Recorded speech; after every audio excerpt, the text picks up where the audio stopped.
লক্ষ্যকে, দেশকে ভালোবাসতে হলে আগামী দিনে জুলাই বিপ্লবের চেতনা বাস্তবায়ন করতে হলে ৮ দলের এই মোহনায় মিলিত হওয়া ছাড়া বিকল্প কোনো পথ নাই।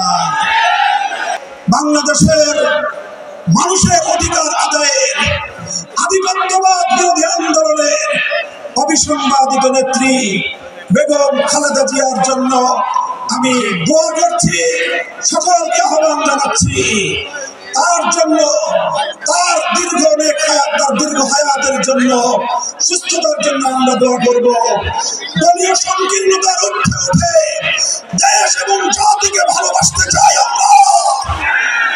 আমাদেরকে বিরোধী পক্ষে ফেলে দিয়ে আমাদের সঙ্গে যদি কেউ বিরোধ তৈরি করতে আসেন, আমাদের শান্তিপ্রিয় চলার পথে যদি কেউ প্রতিবন্ধকতা তৈরি করতে আসেন, রাজপথে মোকাবেলা করব।